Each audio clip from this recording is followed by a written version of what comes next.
Life goes up and it goes down. I know my mom taught me that. I figured why we fool around so little, and we keep track of time, being so serious. Idiots thinking it will matter, keep me company downtown before the clock runs out. Sun is shining, but the rain is welcome too. Friends are nearby, don't need another view. Time is not on my mind, but then it's you. Oh, I love it when the love comes around, and then I remember all things must pass.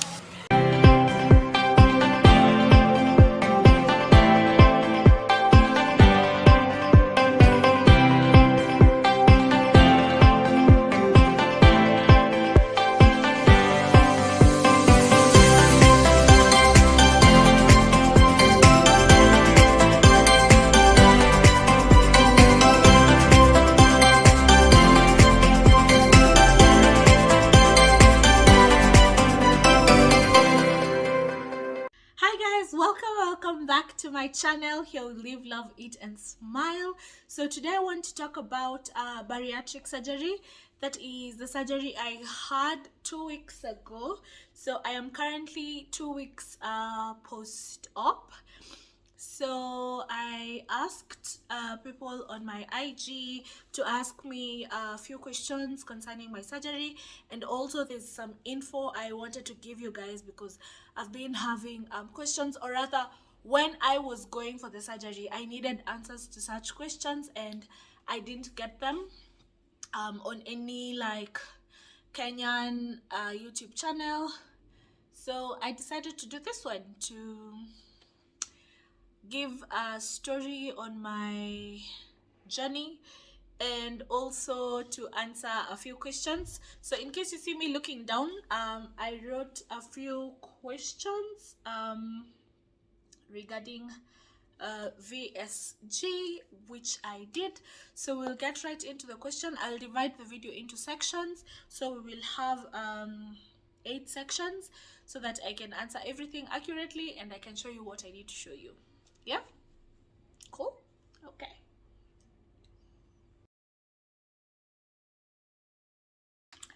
so the first question and the most asked question was, what is bariatric surgery? So bariatric surgery is weight loss surgery. Basically it's done on your stomach, or rather it includes your stomach. Like what I did was VSG. There's the balloon. No, the balloon is not a surgery, it's a procedure. But there's VSG, which I did. There's the bypass, there's a mini bypass. Those are the 3 major ones that people do. So I opted for the sleeve, which is the VSG, vertical gastric sleeve.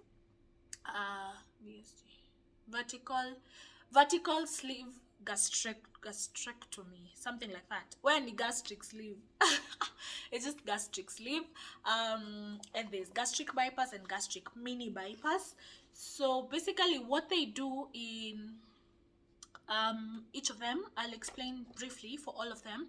For what I did, they cut 80% of your stomach off so that you remain with like a banana shaped stomach. So basically your stomach becomes part of the intestines, like it's the size of an intestine instead of like the normal sac you have for a stomach. Sleeve is not reversible, unlike the bypass, because the sleeve, they take out your stomach, like they pull it out of like one incision.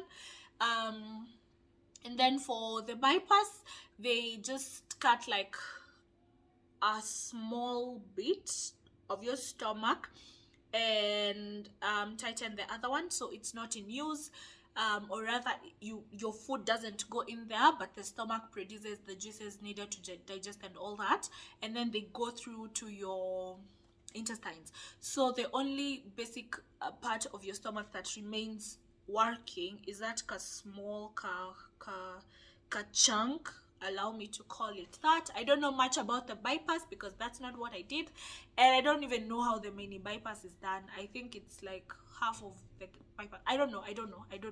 If you're in Nairobi, you can check out Nairobi Bariatric Surgery. They always have videos on that. I've also seen Halcyon have started having videos on that, so you can check them out. Earlier on I said incisions. This is not an open surgery. It's not like the surgeries that you go and they cut your stomach and then you have to sleep for a whole 10 weeks for it to heal.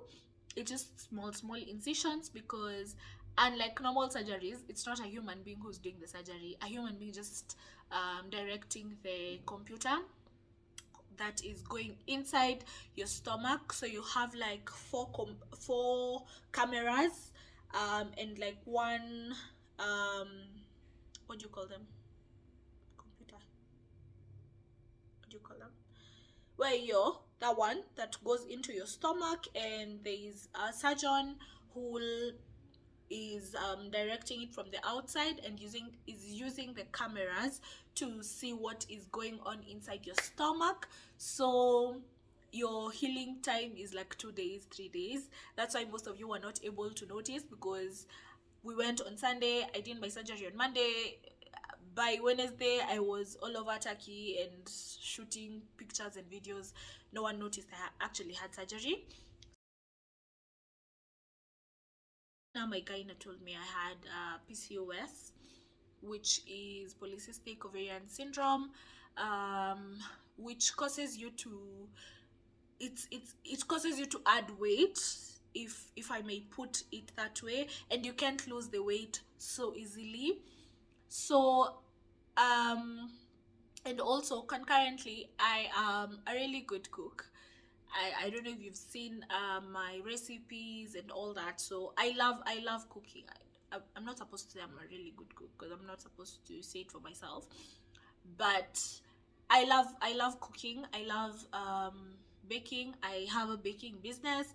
If you do not know that, you should support me. You should order your cakes from me. So everyone would think that I was adding weight because of how much I love cooking and how much I love trying food, not because of the condition I had. And in the African society, you can't go telling everyone that you have an ovarian syndrome, because people will say you're being disrespectful. Why are you telling a man you never got your periods, you know? So being in Africa also, I'm not saying like I'm not calling out people primitive, but there are some things that people take. You can't talk about female reproductive health with a man. Basically, the way we were meant to think. I'm having a call. Let me answer that. 1 minute. Sorry for that. I was having an incoming call. So yeah, so I was saying, in our setup rather, it's so hard to talk to someone about reproductive health, not only female, but you know, it's a topic no one wants to talk about.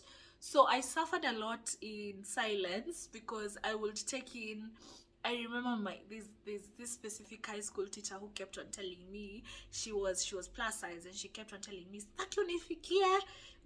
you know, you need to work out. And I remember, I'm an athletic swimmer actually. I remember there's a time we were going for competitions, and she was like, kumbe unafanyanga exercise, you know. So it hurt honestly. I've been battling with self-esteem issues for a very long while, and also the fact that we also have so many bullies in our community right now. We have so many people who try to put you down, especially if they see you're doing well. Fortunately for me, I am glad that God has been faithful for me, and like, weight is the only thing you will tell me to put me down, and people will overuse it. So anytime someone needs to rub it on you, they will use your weight to talk about it. And there's this notion people have that you can't be beautiful when you're plus size, you know, you can't be someone's girlfriend. I stayed single all my high school life. Okay, not all, but you know, like when you go out for functions, like the school functions, no one was willing to talk to me because I was big, you know. So those people, in my swimming team, they were slender people. So every guy used to go for them. Every guy used to go for those slender ladies. And then Nabaki alone, you know, I just sit at some corner in the whole field and I'm alone, and I end up talking to like a teacher who is also seated there, or you know, those, you know, you get me? Yeah, so I actually remember the last time I went for a swimming competition, someone came up to me and asked me, girls nowadays do rugby. And I was like, pardon, what? And he was like, you know, you look like a rugby player. So I actually thought you're here for rugby because you can't be here for basketball. And I was like, I'm a swimmer. Like, si ukijump kwa maji uisha kwa swimming pool. Right now I'm laughing at all these situations, but trust me, I used to break down and cry. And I remember there's a time it got so bad, even in uni. I don't know, I all my friends are this small. So also when we went somewhere with my friends, or when we could go anywhere with my friends, people will be like approaching my friends. I'm not saying I wanted to be approached, but people would approach my friends, people would talk to my friends, and people will ignore my presence. Or if someone is not ignoring my presence, they are rubbing it on me that I am plus size, or you know, such and such. So basically, maybe I will do another story time because I don't want to be emotional. Girl, I just spent do you know how many minutes doing my face. I don't want to spoil my face. So in basic language, I did it for health reasons, I did it for self-esteem. Health reasons meaning both my dad's dad and my mom's mom both have diabetes, which means diabetes is in the family. If I could not have done it, or I don't take care of my weight, I might end up diabetic. I have PCOS syndrome, so, and the doctor said if we reduce the weight, I could end it significantly. And also like the things related to being big, you know, there's cancer, there's so much related to just having cholesterol in your body or fat. So I decided to do it for my health, majorly, and also for my self-esteem, because I feel like with a smaller body my self-esteem will be much better, especially because I'm a very confident person on the outside, and that is very toxic because no one believes me when I tell them I have self-esteem issues. No one believes me when I tell them I have social anxiety. Everyone knows the Lynn who's always joking outside, who's always giving jokes outside, who's always the one to stand up and talk, who doesn't fear facing people. So yeah, there's that. So yeah, I'm excited for the journey. This is the first time I'll be slim. I've been big all my life. Big meaning when I was 40 kilos, everyone in my class was 20. Yeah, so yeah, there was a time I was small. Even in my photos you'll see it, but I was still the biggest in that age group. If I was 70, the rest of my class ndio walikuwa wanafika 40. You know, so I've always been the bigger person. So I'm waiting to be like the smaller person in a room. So the next question is where I did it and why I chose the hospital I chose. So I did it in Turkey, Istanbul, Istanbul, Turkey. Hospital was called Avrasia.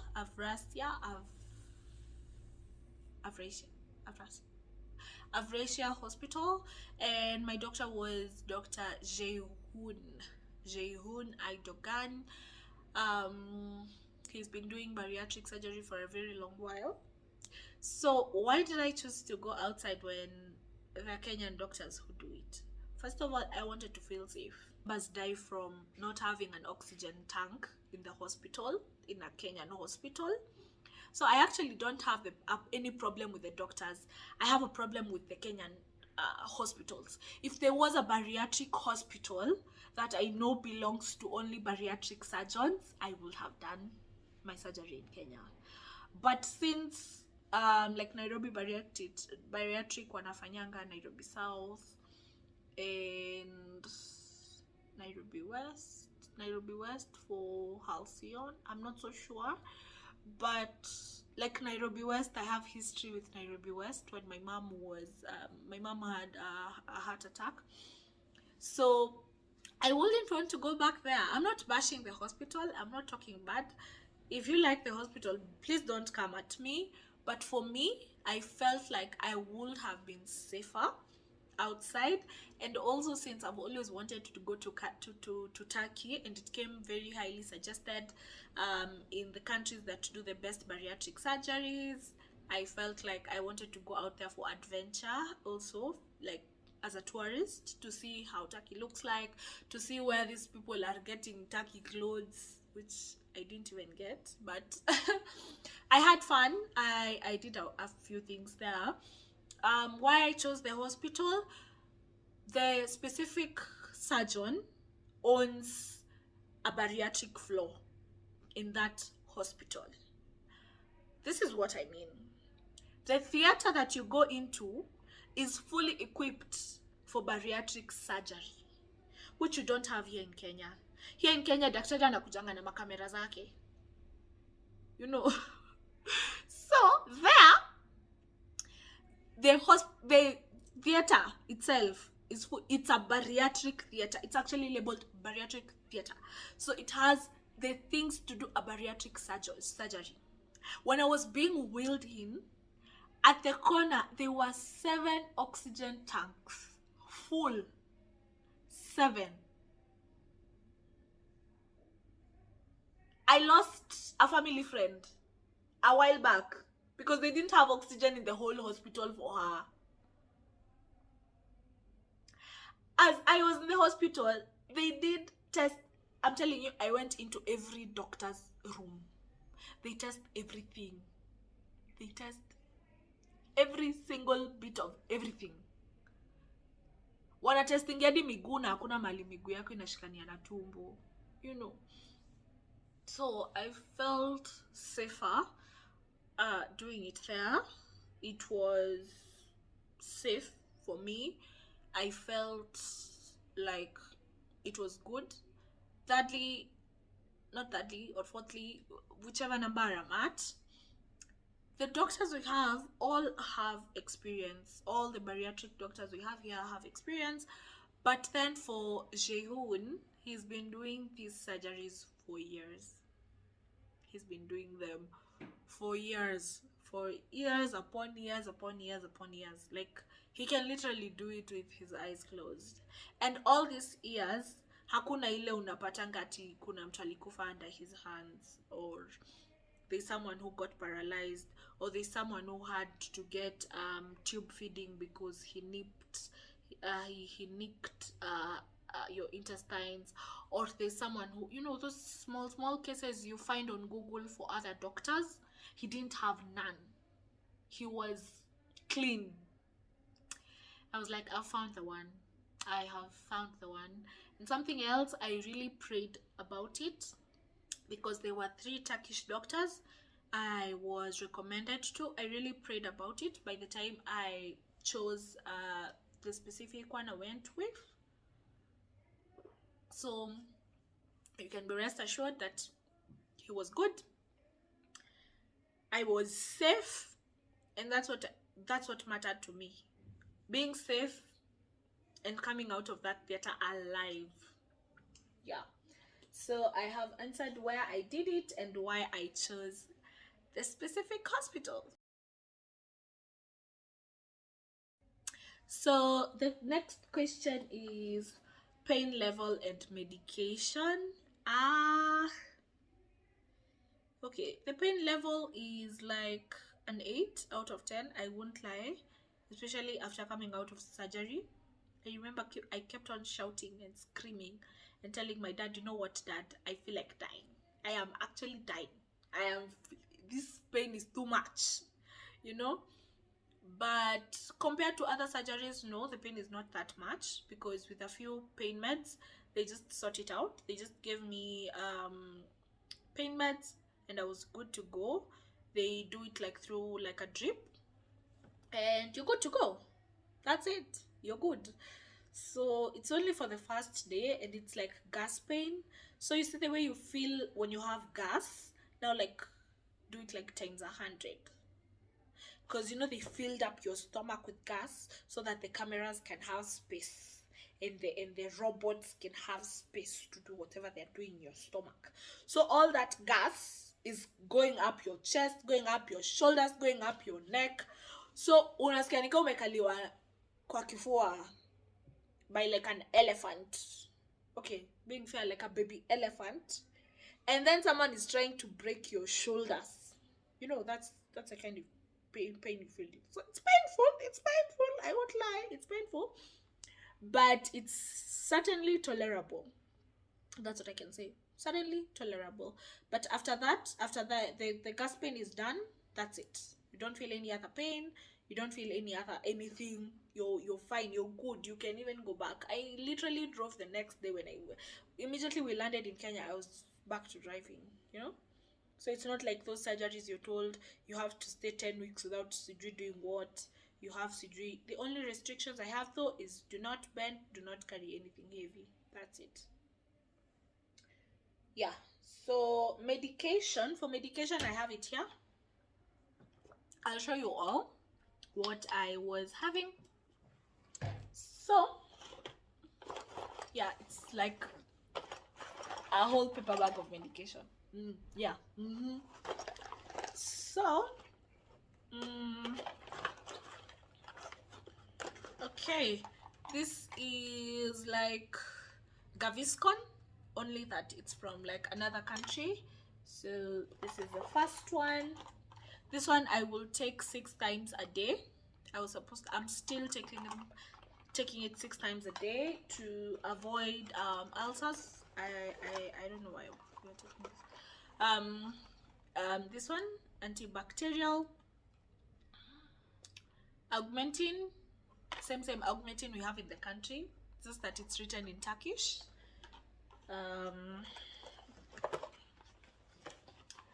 Painkiller for obvious reasons, but I'm supposed to be taking it twice a day, but my nutritionist recently told me if I don't feel any pain I should not take it.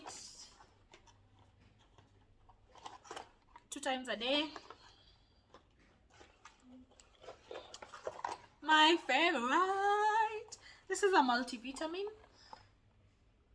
just like the multivitamins we have here. My neighbor is walking outside, that's what I was looking at. Yeah, this is a multivitamin. It tastes like Fanta orange, literally. I'm supposed to take it once a day, but I was abusing this drug. I used to take it like anytime I feel like taking sugar. Don't tell my nutritionist.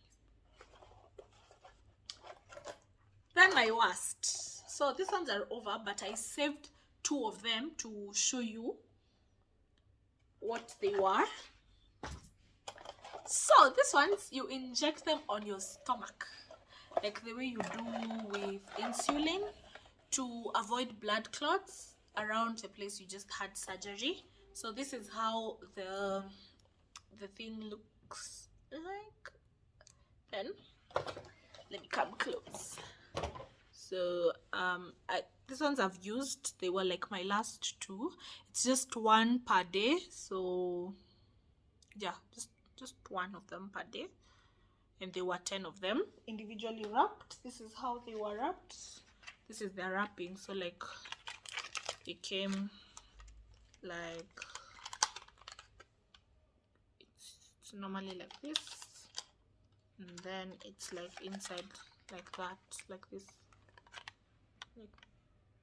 like this, like that. Then you just like, they were individually wrapped, so each of them had this. They were just 10. I was supposed to inject myself for only 10 days after I was released from the hospital. So I did my surgery on Monday. So from Wednesday, yeah, I had to inject myself.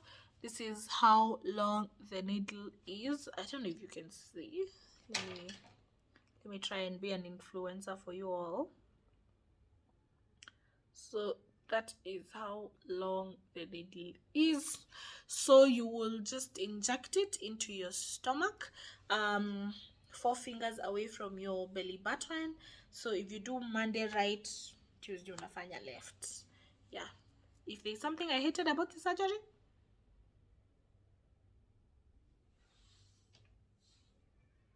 nothing else, just this. Imagine it too. But I'm glad I'm done. I finished my 10 days. Here's the box. Yeah, so this is how the box looks like. Yeah, so you inject yourself once. Yeah, so it's the only part I did not enjoy. Yes, but we're done, we thank God.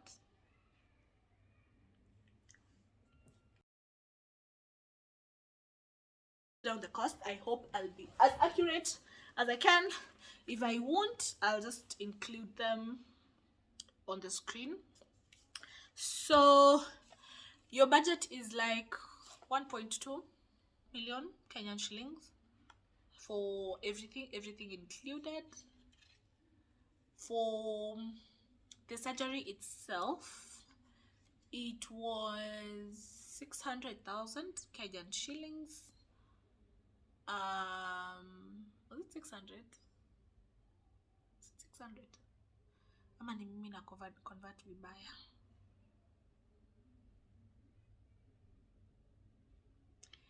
Well, it was in dollars, so I'm just giving a rough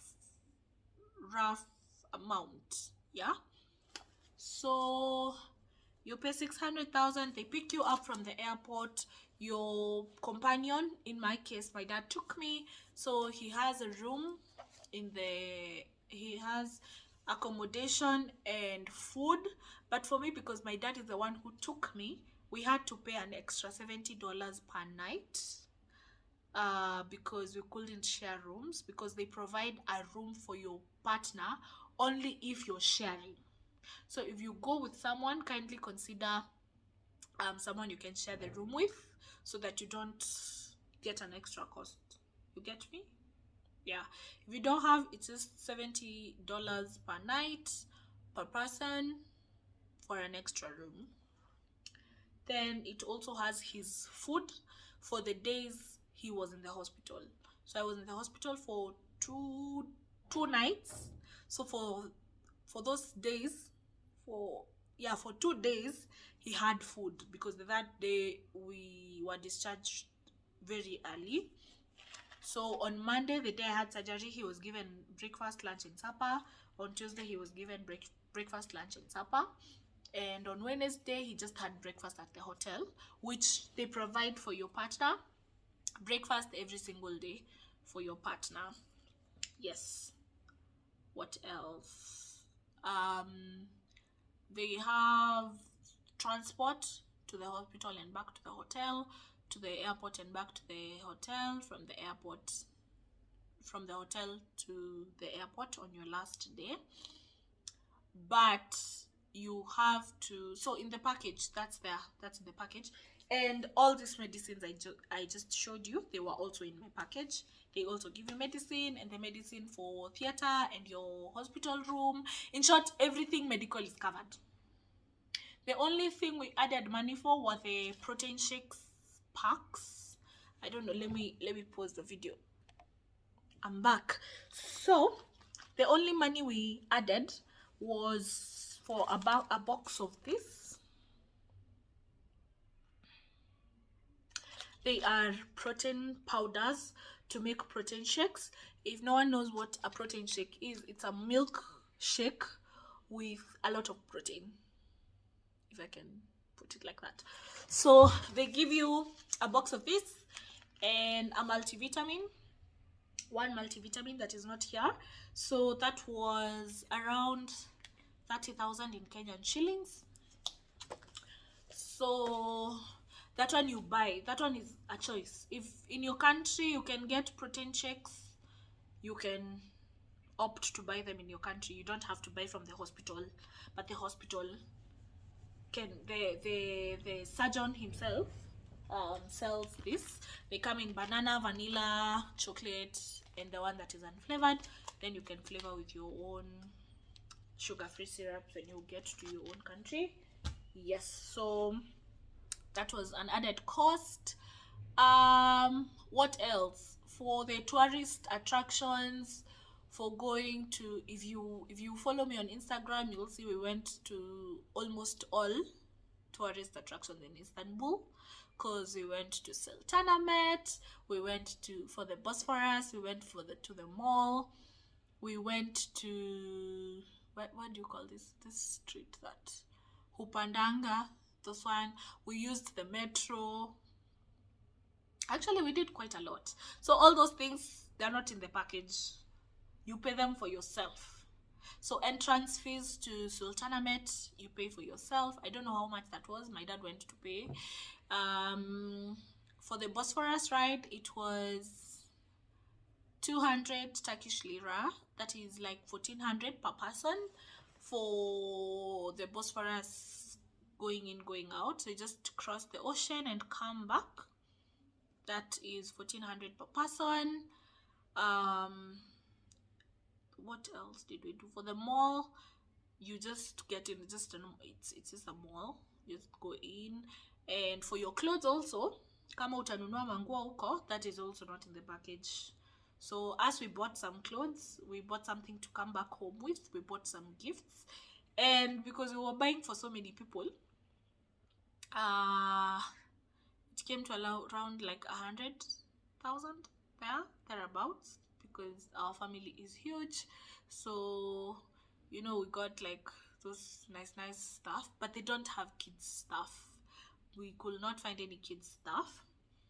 Yeah, so, and men also, they don't have that much men stuff. Actually, I think there's so much into like women clothes and all that. Ama ni mimi sikupata, sijui, because the men's clothes they have hazileti shangwe for me, but ziko. So for your shopping, for your tours, hizo vitu zote ni wewe unalipa. And also the transport is not included there. Transport ya hospitali ni ya hospitali, so you have to pay. So we got a metro card, and it was like 50 bob per trip, and we made so many trips because we put in like a whole load of money for like the to and fro's on the metro and on the tram. The Istanbul card pays for everything, pays for all those. So that's a good thing. Ni kama kukuwa na kadi moja Kenya, unaitumia kupanda boda, unaitumia kupanda matatu, unaitumia kupanda basi. Yeah. Na ni route zote. Kama unaenda Kitengela, kama unaenda Lavington, kama unaenda Rongai, zote ni kadi moja inalipa. So that like, and for both of you, for like, it was a family card, so me and my dad were covered with that one card, so we paid for that. Our flights were like 50k return, let's say 100,000 per person to go and to come back. But unfortunately, because of our visa got late by 1 day, we had to pay cancellation fee and had to pay an extra top up, because the flights for the day we went, the amounts were different from the day we were supposed to go.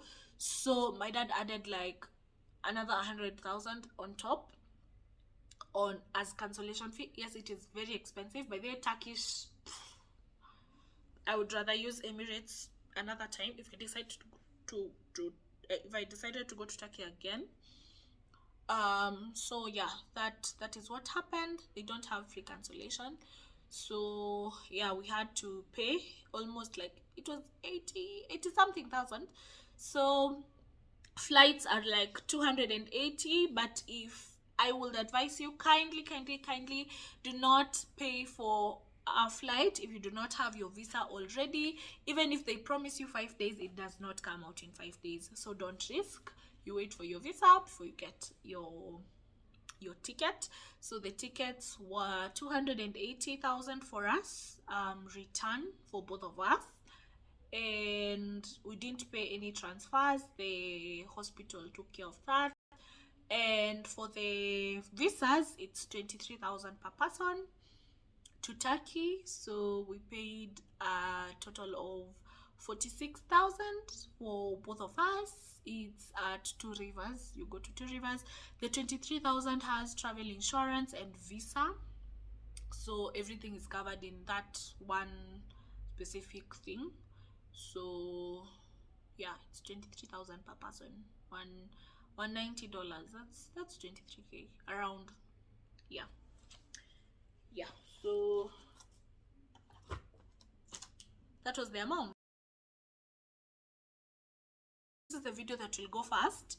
I have already edited the Turkish videos, but I wanted people to know why I was in Turkey first, and then now I can give the Turkish videos. I have just put them in part 1 and part 2. Basically just combined everything we did in Turkey. So that will be going up next week, because this is going up this week. So I'll allow people to watch this one, and then next week I'll have the Turkish experience videos. So I hope you all will be tuned in for that. Get me to 500 subscribers, or more, because yeah, so that you can see me grow, you can see my difference, you can see my body grow different, and you can take this journey with me. Thank you all for being here. Remember, a Bible verse a day keeps the devil away. So